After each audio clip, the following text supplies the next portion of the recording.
Good to see you. Thanks for having me. Thank you for doing this. So let's start with the basic question, asking everybody this. Why do you want to be governor of California? I want to be governor of California because I believe in this state. I was born and raised here. This is the only state that has its own dream. But the dream has always been a dream that said if you work hard and play by the rules, you ought to have a better life. We're the sixth largest economy in the world, an economy akin to France, with the highest effective poverty rate in the United States, a poverty rate akin to Romania, in no small part because of the cost of living, because of the cost of housing, because of the fact that we're not rewarding work in the way that we need to. And one of the things I want to focus on is growing middle-class jobs, infrastructure jobs, training and education so that we can have jobs in the new economy. And I think the next governor is going to have to focus on the economy and particularly middle-class jobs particularly. And you're criticizing some of the economic success or lack thereof of California, but California is run by a Democratic governor, Democratic lieutenant governor, Democratic state office holders, Democratic majorities in Sacramento. What is going to be different about your policies versus theirs? Well, what I'm talking to is not so much criticizing, I'm aspiring to something better. The man behind the camera has a right to have health care and a pension. Too many people don't have either. We've got to focus on improving our business climate, for sure, addressing a broken regulatory framework, a permitting system that makes it very difficult to build. But we got to educate and train. I actually got a record on that. I was mayor of Los Angeles. When I became mayor, 1 out of 3 schools were failing. By the time I left, it was 1 out of 10. When I became mayor, 44% graduation rate. When I left, it was 72%. We're going to have to focus on training, education, focus on moving that prison pipeline to a pipeline of hope and opportunity by making the investment in human capital that's critical to good middle-class jobs. What's priority one the day that Antonio Villaraigosa takes the oath of office? The economy, the economy, the economy. That's why I want to focus on building infrastructure again. That's why I want to educate and train people for jobs in the new economy, which require, a college education or at least skills that, you can't do it with a high school diploma. About 80% of our kids are graduating. If you're poor, about 70%. Only about 12% of Latinos have a 4-year degree. About 23% of African Americans. We're going to have to lift that up. We're going to have to address the fact that we're not building the kind of infrastructure I built when we were here in the middle of a recession. We built 3 light rail lines, 1 busway, put up $4.5 billion at the airport, built more schools than any city in the United States of America during that period of time. So infrastructure, the economy, the economy, the economy. Governor Brown says that the gas tax is necessary for infrastructure improvements. Do you agree with that? I do agree with that. It hadn't been picked up in more than 20 years. It hadn't been raised, but they did it 12 cents at a time. So what I've said is, from now on, that's what will happen. They're going to have a cost of living increase to go up. Not all in one bang, but annually or beyond. And I also think we need to put that money in a lockbox. But as I said, we need permitting reform, public-private partnerships. We need to address innovative financing. We need to do with infrastructure at the state like I did here in the city. When I said dream with me and you were at the inauguration, I'll build a subway to the sea. Well, we're building that subway. We built 3 light rail lines, 1 that goes all the way to Santa Monica. We did investment at the port and the airport. We can't just raise the gas tax. Innovative financing, public-private partnership, permitting reform, SEQA reform. We need to do all of that and make the investments in infrastructure that will create middle-class jobs, but also that we need to move our people or goods. Let's talk about immigration for a moment. Should California be a sanctuary state? Well, look, LA's been doing what California is now doing since 1979. It didn't start with the mayor. It started with the police chief. His name was Daryl Gates. He did it for one reason. He wanted to engender trust in the community. He said his job was public safety, not applying or enforcing our nation's immigration laws. That's the federal job. So yes, I do support it. It's about public safety, and it's also about charting a different path. look, let's fix the broken immigration system, not demonize people that are working, paying their taxes, starting businesses, and oftentimes even defending our country in the military forces. It's not necessarily tied with immigration, but somewhat related. If you win, you will be the first Latino governor of California. What would that mean to you, and what does that mean to this state? Well, it's kind of like when I was Speaker of the Assembly and Mayor. I've broken a few glass ceilings now. What I've always said is, I want to be everybody's Speaker. I want to be everybody's Mayor, and I want to be everybody's Governor. I want to be a uniter right now. I think what people are tired is the divisive politics of Washington, D.C. I think they're looking for someone that understands that not everybody who voted for another candidate for president is deplorable, that we've got to come together, work together, so we can grow our economy and grow those middle class jobs. And I want to be everybody's governor. I know that I'd be breaking a glass ceiling, and that's important to people. I think that what's really important is that I do the job, and I'm ready to do that job. I was mayor of Los Angeles, a city about 4 times bigger than the next biggest city, and a city that's as big as the top other 5 cities in the state. A city that's diverse, rich and poor. We have Ohio in the North Valley in terms of the electorate, and I'm ready to lead in a way that gets the job done. But do you think that that is a significant thing for a kid in City Terrace or a kid in Boyle Heights that sort of maybe changes the way they perceive themselves if they see you in that sort of role? Well, I've heard people tell me 1,000 times, not 100 times, how proud they are, and they got involved in politics or went to college because they saw me over the years breaking those glass ceilings. So of course it does. But in a state this diverse, you need uniters right now, and that's my strength. And I think why I've won over the years is I've won in nearly every demographic group. And in talking of Washington, one of the challenges will be that President Trump is in there. California voted 4 million people more voted for Hillary Clinton. How do you work with President Trump as governor? How do you see the relationship between the governor of California and the President of the United States? Look, I want to work with Washington and with 45 should I get elected. You call him 45? Well, he's 45th president of the United States. I want to work with him, President Donald Trump, but they have to want to work with us as well. And what I've said is we'll work with them where we can, and we'll chart a different path and take them on where we have to. But the best way to take him on, if you will, is not screaming, texting, and tweeting, or talking. The best way to take them on is to chart a different path. Let's grow more middle-class jobs in the state. Let's say to the people of the state, if you work hard and you play by the rules, we want to make sure that you have a decent life. That let's address a broken housing crisis that is the biggest reason why we have the highest effective poverty rate. Let's fix what's broken here. And you said it from the beginning. There's a lot of things right with California, but there's a lot of things that we could do better. And the number one thing we could do better is to grow together. We can't leave so many people behind. How do we fix the housing situation? Well, in the middle of a recession, facing the bankruptcy, I put $100 million in the Housing Trust Fund. It leveraged $1.5 billion in tax credits. We built 20,000 units of housing in the middle of that recession. I want to bring back redevelopment 2.0. They took $1.5 billion from cities and counties for housing. I want permitting reform.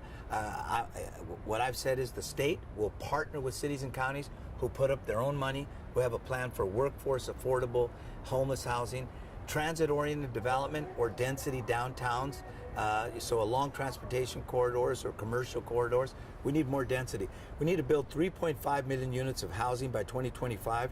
1.5 million will be density downtowns and along transportation corridors. I've got a record of doing this.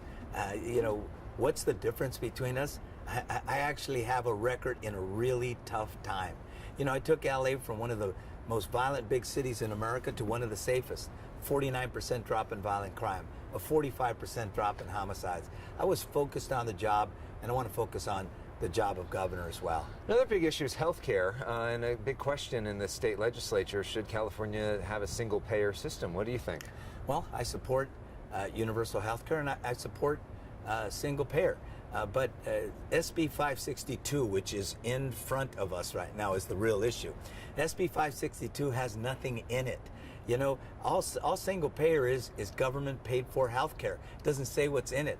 We'd have to get waivers from the federal government so that we could, as an example, buy into Medicare or change Medicare into a single payer plan. That means you have to take everybody off of Medicare. I'm on Medicare to do that. You know, we have to have a plan.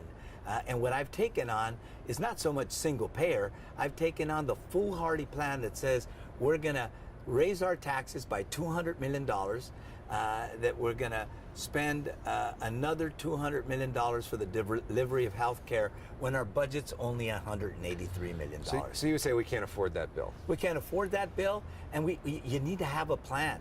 Sheila Q, when she had a single payer plan, which by the way, 8 years ago or so, I supported, there was something in it. Yeah. There's nothing in this. There's no beef there. It requires a vote of the people of California, so a 2/3 vote to raise taxes $200 million.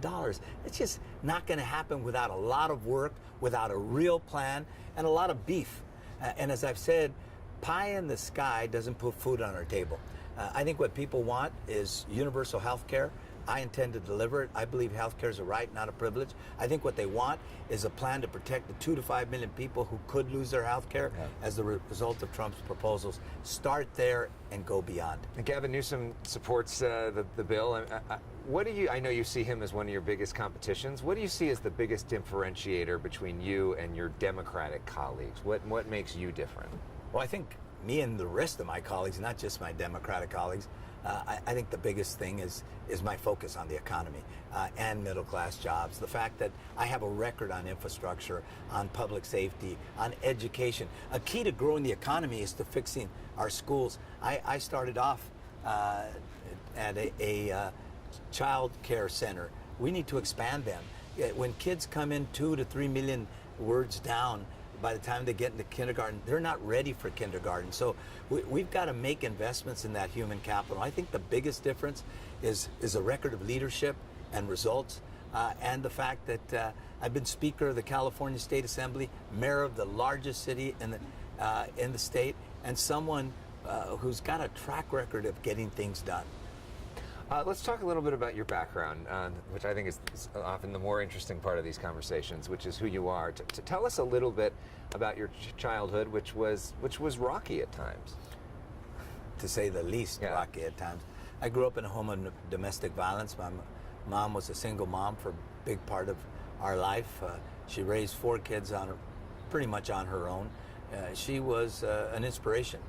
The biggest reason why I'm here today, and not just because she gave me birth. She believed in me when I didn't believe in myself. And as you probably know, I was kicked out of Catholic school and I went to a public school. They went from a college prep experience to putting me in basic reading classes and basic math classes, upholstery classes. I dropped out, came back, had a great teacher, Herman Katz, and a great mom who believed in education and inspired me to go back, and went to community college, UCLA, and law school after that. And I'm a big believer that we got to set high standards for our kids. I think my life story, if there's anything inspirational to kids, as you were saying earlier, I think it is that life story. Someone who wasn't born with a silver spoon in my mouth. I had to struggle for everything I got. I made my mistakes, but I always got up and kept on moving ahead. And I think the next governor has got to say to our young people, I believe in you. Redemption is a beautiful thing, and I think that story is a story of redemption that we need to share with more of our kids. What's the most important takeaway you took from your mother's example? Unconditional love for her kids. She believed in her kids. You know, my sister's a Superior Court judge. My brother is an investment banker. My other sister runs a nonprofit healthcare clinic. All of us were inspired by her and her love for education, her belief that in this great country, if we worked hard, we could make it, and we have. I know publicly here you've had some personal ups and downs in terms of which was well publicized. What are the lessons you've learned from that experience, and the takeaways in terms of growth as a man? Thank you for asking that question. I learned a lot. I disciplined with my kids and my family, made my mistakes. I think I gave the impression, because I did make those mistakes, that I might not be focused on the job. But as I said, the record is clear. Whether it's transportation, public safety, education, the environment, #1 American city in reducing carbon emissions, signed agreements to get completely off of coal. I think I showed that I was focused on that job. I've said I'm sorry, as you know. And very importantly, what I've learned is I'm happily married now, and excited about the future. And my wife and I have 6 kids, and I think we're all ready for the future. Talk about what your kids mean to you, how that's changed your perception in terms of governing, because you've got kids of all ages, Yeah, right? I've got kids from 17 to 44. Wow. Well, in July she'll be 44. I think what I've learned from my kids is that they're all different. What I've learned from my kids is that they learned from their parents, that family's important. What I've learned from my kids is that, sometimes dad needs to look at the father, son and daughter relationship from their eyes, not just from mine. And I think you realize what's important is your family. And, I was focused on my job in public life, 18 hours a day. Part of how I'd, kind of done the things I've done is because I work really hard. But you got to remember that you got to spend time with the family too. And I think I've learned that over the years as well. And this is a tough life, as you said. You've worked really hard at this for a very long time. Was there a particular moment that made you say, this is what I want to do? Was there a particular moment where you said, public service is for me, regardless of how hard it's going to be going forward, this is why I'm in it? Was there that? Remember, I was a community organizer and a labor leader for 25 years before I got elected. So I started out with the farm worker boycott against grapes in 1968. I led the walkouts in my high school. I was involved standing up for immigrants at 19 years old.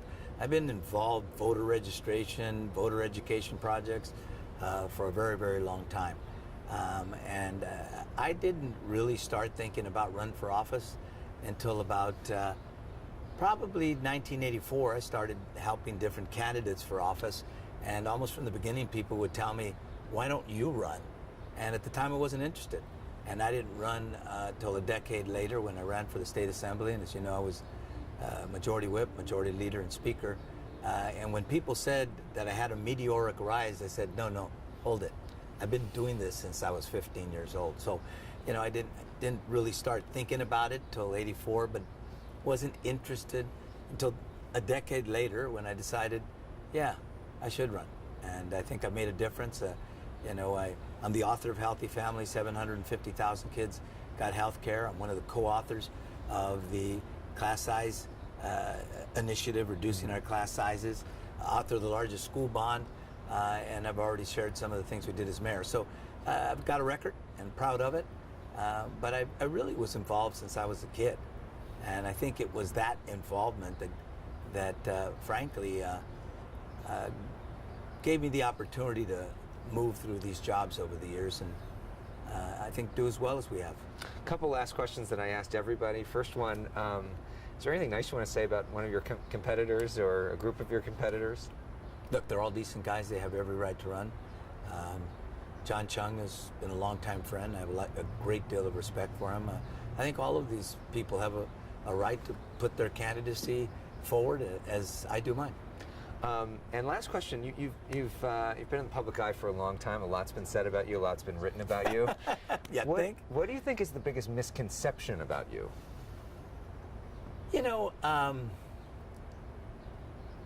That's a good question. Biggest misconception about me.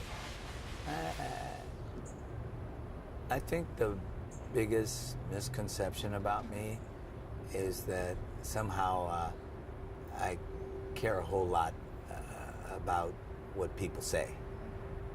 I think over the years, when you've been in jobs like I have, at the level I have, you're not worried about all the noise, whether it's the noise that comes from people who cover you or the things that people say. I think I can tell you that I ultimately look to the man in the mirror. I think that's got to be, you got to be able to look in the mirror when nobody else is looking and feel good about the things you do. And I think there was a sense that I cared a whole lot about what people thought. And you know, we were talking earlier about when I left with a 58% approval rating, which means roughly half the people liked me and the other half didn't.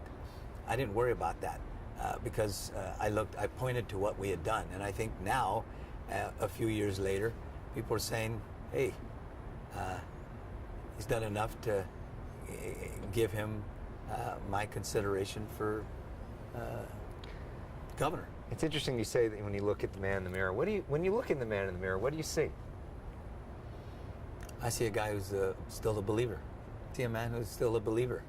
I still believe that you could change the world, and I want to change the world. I want to make it better. I see a guy who's not perfect, as we all know, made a lot of mistakes, but a guy who always gets up and keeps on trucking, if you will. And I see someone who really believes that to whom much is given, much is expected, and that I've been blessed by the opportunity of America, and I want to make sure that in California that opportunity is provided to more people. Anything else you want to add? No, I'm just glad you asked these broad questions, and yeah, it's great to be on the show. Well, hopefully people get an opportunity to get to know you a little deeper. Sometimes, you know, we just get the short sound bites, and this, we're hoping, gives people an opportunity to get to know you, and I think we accomplished that. So Good. Thank you for the time. Thank you. Thank you very much. Thank you.